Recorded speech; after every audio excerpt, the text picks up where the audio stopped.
கோராசினே உனக்கு ஐயோ, பெட்சாயிடாவே உனக்கு ஐயோ. உங்களில் செய்யப்பட்ட பலத்த செய்வைகள் தீருவிலும் சீத்தோனிலும் செய்யப்பட்டிருந்தானால் அப்பொழுதே இருட்டுறுத்தி சாம்பலில் உட்கார்ந்து மனம் திரும்பியிருப்பார்கள். நியாய தீர்ப்பு நாளிலே உங்களுக்கு நேரிடுவதை பார்க்கிலும் தீருவுக்கும் சீத்தோனுக்கும் நேரிடுவது இலகுவாயிருக்கும் என்று உங்களுக்கு சொல்லுகிறேன்.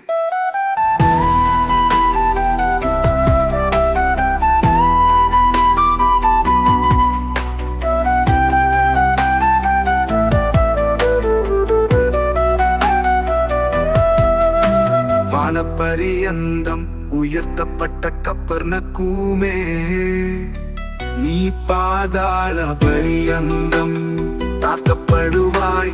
உன்னில் செய்யப்பட்ட பலத்த செய்கைகள் சோதோமிலே செய்யப்பட்டிருந்தானா அது இந்நாள் வரைக்கும் நிலைத்திருக்கும்.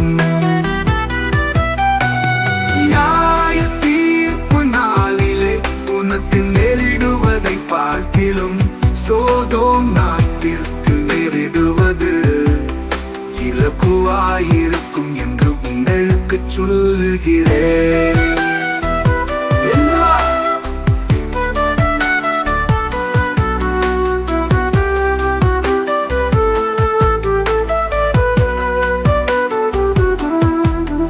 இந்த சமயத்திலே இயேசு சொன்னது, பிதாவே, வானத்துக்கும் பூமிக்கும் ஆண்டவரே, இவைகளை ஞானிகளுக்கும் கல்விமான்களுக்கும் மறைத்த பாலகருக்கு வெளிப்படுத்தினபடியால் உம்மை ஸ்தோத்திரிக்கிறேன். ஆம் பிதாவே, இப்படி செய்வது உம்முடைய திருவுளத்துக்கு பிரியமாயிருந்தது. சகலமும் என் பிதாவினால் எனக்கு ஒப்புக் கொடுக்கப்பட்டிருக்கிறது. தவிர வேறொருவனும் குமாரனை அறியான். குமாரன் எவனுக்கு அவரை வெளிப்படுத்த சித்தமாயிருக்கிறாரோ அவனும் தவிர வேறொருவனும் பிதாவை அறியான்.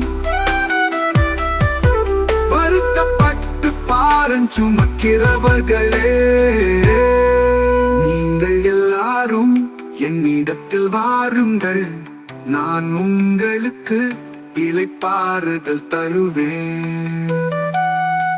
நான் சாந்தமும் மனத்தாழ்மையுமாயிருக்கிறேன். என் நுகத்தை உங்கள் மேல் ஏற்றுக்கொண்டு என்னிடத்தில் கற்றுக்கொள்ளுங்கள். அப்பொழுது உங்கள் ஆத்துமாக்களுக்கு இளைப்பாறுதல் கிடைக்கும். என் நுகம் மெதுவாயும் என் சுமை இலகுவாயும்